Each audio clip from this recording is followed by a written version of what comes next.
Please could you introduce yourself and explain your involvement with PSSRU? I'm Mark Wilberforce. I'm a research fellow here at the Manchester branch, and I've been involved since about 2008 when I first moved here, but before then I was involved in the individual budgets evaluation at York, and so actually Manchester was sort of like a surrogate home for me during some of that work. Okay. How has PSSRU changed since you joined? It's only been 6 years, so it's hard to say a great deal. But obviously, the School for Social Care has been social care research has been quite an innovation, and probably brought the sort of social care research community quite closer together than it was. And it's also been good to see some of the younger researchers and other researchers sort of progress during that time as well. So you get to see people, forging their own areas of work. What are your fondest memories of PSSRU? Well, the individual budgets evaluation that I was part of was quite a very exciting time, very important research, quite sort of quasi-political, very exciting sort of communications and interactions at different levels of government.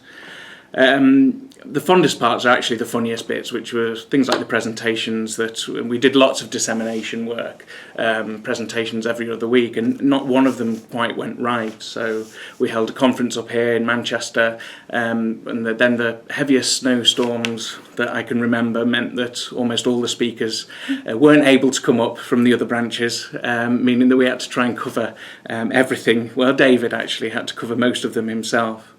And elsewhere we had, David and I did a presentation where our radio microphones started picking up the local taxi ranks, and so he was trying to give across the meaning of some of the individual budget findings whilst the audience were listening to a taxi picking someone up from Chorlton. So watching professors deal with these things effortlessly is always good fun.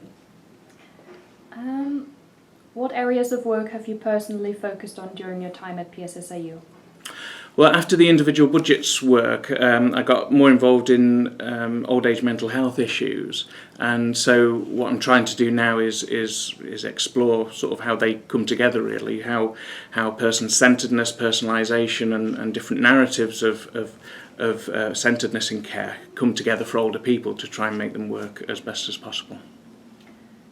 Which of your professional achievements are you most proud of, and why? I was awarded an NIHR fellowship to fund my PhD that I'm doing now, so that was a very important moment for me. I got a lot of support here from David, from Angela Worden, Paul Clarkson, all sort of helping me prepare for a terrifying interview and presentation. It's all a bit self-indulgent. Fellowships don't really mean a great deal unless you can actually then deliver on them and hopefully produce some good research which will be useful for practice. If you had the power to introduce a single social care policy tomorrow, what would it be?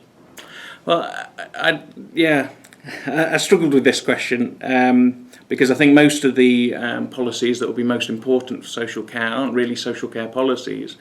In a sense, they're more economic policies, or they're health policies, and so some things that have been kicking around, things like the living wage, for example, which is an interesting idea, would make a huge difference to the caring profession and to people delivering domiciliary care services, for example. But it's not something we badge a social care policy per se, but it would have a huge impact.